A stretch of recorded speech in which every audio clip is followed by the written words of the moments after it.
Hello everyone, Geo Rant number 159, March 24th, 2022. Time is 15:30 about UTC, and I'm going to edit this video a little bit. This will not be an unedited one because I need to talk about two things and I need to show you a clip for the first thing. Those of you who know me and follow me know I'm not a fan of the term the boring billion. And I'm not the only one, apparently. Dr. Kent Condi brings up the same points I do, that tectonically it was not boring at all. I've even done a TikTok video where I literally go down a list of tectonic events that happened during the boring billion.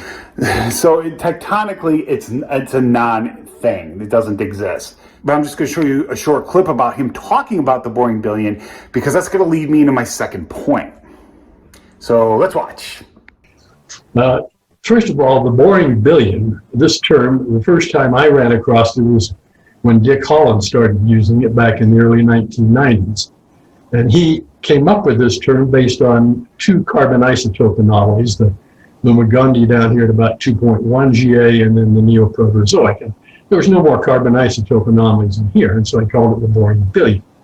But certainly in terms of tectonics and magnetism and other things, it's anything but boring. And of course, this is also bracketed by the growth of oxygen in the Earth's atmosphere, the GOE back here at about 2.3, and then the Neoproterozoic growth up here. Okay, my second point to this rant today is to tell you about the YouTube channel that hosts these things.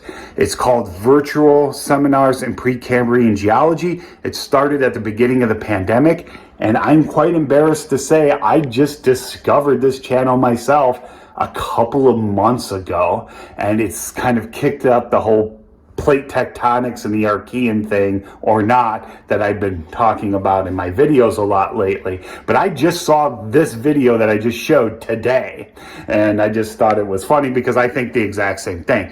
Now, I will link the channel below, and I suggest you watch it. But here you go. It is very technical, and it is by people who are professionals in the field that they study specifically what they're talking about.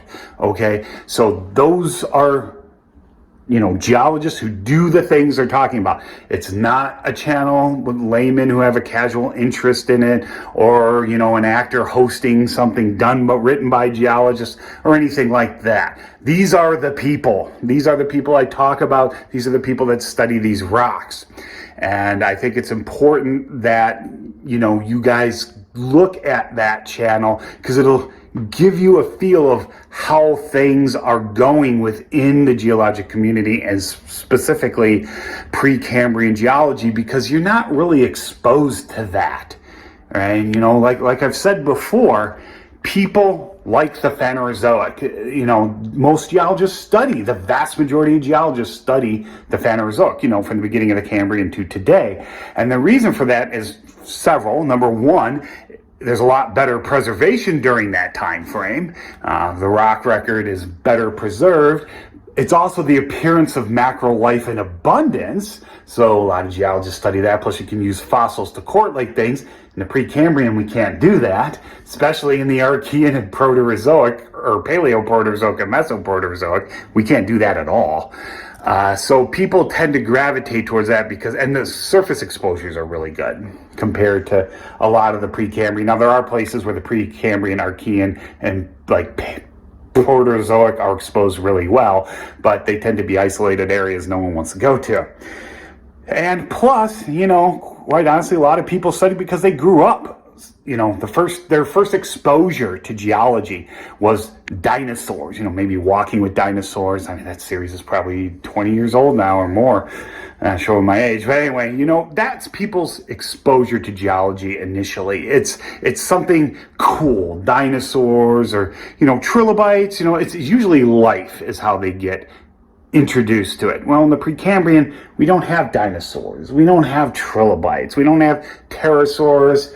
We do have really big impacts, though, but all we have are stromatolites, really.